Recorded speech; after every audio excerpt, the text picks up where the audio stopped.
अस्सलाम वालेकुम रहमतुल्लाहि तआला वबरकातुहू। मुहतरम नाज़रीन, उम्मीद है आप हज़रात खैर वाफ़िस होंगे, काफ़ी अच्छे होंगे। दोस्तों, जो हमारे हिंदू भाई जो हैं अपनी देवी देवताओं पे जो मिठाई वग़ैरह चढ़ाते हैं, जिसको वो लोग प्रसाद कहते हैं, उसे हम ले सकते हैं और खा सकते हैं या नहीं खा सकते।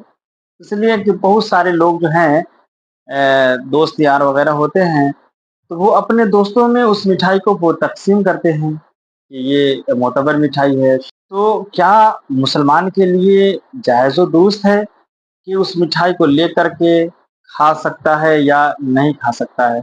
लेना जायज़ है या नाजायज़ है? क्या अगर कोई बंदा लेगा तो चूँकि वो मिठाई देवी देवताओं पे चढ़ाई हुई मिठाई है, तो क्या लेने से इंसान दायरे इस्लाम से ख़ारिज हो जाएगा या नहीं होगा? इंशाअल्लाह एक-एक करके मैं बताऊँगा कि कब ले सकते हैं आप और कब नहीं ले सकते हैं। किस सूरत में आप लेंगे तो दायरे इस्लाम से खारिज हो जाएँगे, किस सूरत में आप अगर लेते हैं तो सिर्फ़ तौबा वग़ैरह से काम चल जाएगा। इंशाअल्लाह एक-एक करके मैं आपको बताऊँगा। लेकिन उससे पहले आप हज़रात से गुज़ारिश है कि आप हमारे चैनल पे पहली मर्तबा तशरीफ़ ला रहे हैं तो हमारे चैनल को सब्सक्राइब कर लें। और अगर वीडियो अच्छी लगे तो अपने ज़्यादा से ज़्यादा दोस्तों तक शेयर करें ताकि ज़्यादा से ज़्यादा लोग इसका फ़ायदा हासिल करें। तो दोस्तों चलते हैं जवाब की जानिब कि देवी देवताओं पे चढ़ाई हुई मिठाई को हम ले सकते हैं, खा सकते हैं या नहीं खा सकते। तो दोस्तों याद रखें कि अगर कोई जो है हिंदू भाई किसी मुसलमान को अगर वो मिठाई दें, वो मिठाई जो उनकी देवी देवताओं पे चढ़ाई हुई मिठाई है, तो वो मिठाई लेना तो जायज़ है, अलबत्ता इज्तनाब ज़रूरी है। यानी लेने से परहेज़ किया जाए, परहेज़ करना ये ज़रूरी है। और जैसा कि हुज़ूर सदरुल शरिया ने बाहर शरीयत में भी इरशाद फरमाया है कि जो देवी देवताओं पे मिठाई चढ़ाई जाती है, वो जो है हराम चढ़ाने की वजह से नहीं हो जाती है।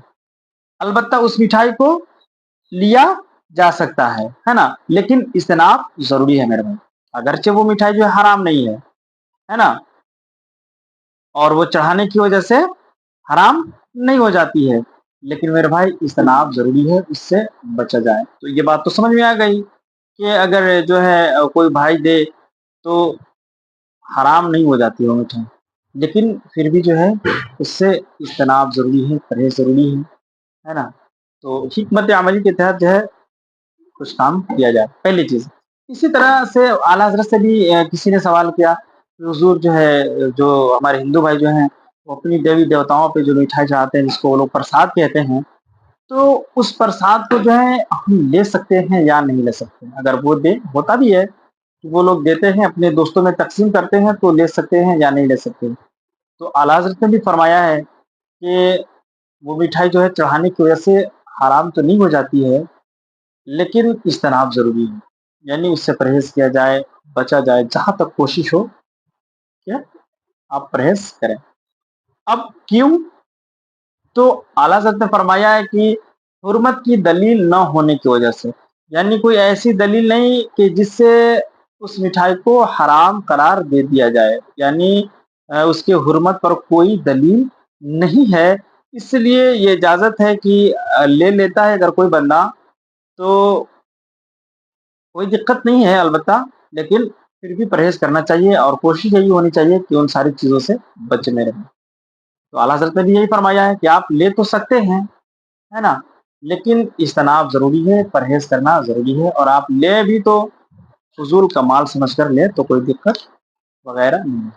तो ये बात समझ में आ गई कि अगर वो अपने मूर्तियों, अपने देवी-देवताओं पे चढ़ाई हुई अगर मिठाई को दें मेरे भाई, तो लिया जा सकता है।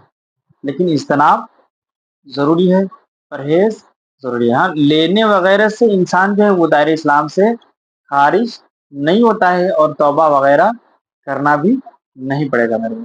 और अभी के जो हालात वग़ैरह चल रहे हैं तो बस से सारे काम करने चाहिए और वही काम आप करें जिसमें बेहतर हो मेरे भाई। तो ये बात तो समझ में आ गई कि उस माल को, उस प्रसाद को लिया जा सकता है, अलबत्ता जो है परहेज़, इज्तनाब, बचना ज़रूरी है। जहाँ तक हो सके आप उन सारी चीज़ों से परहेज़ करें।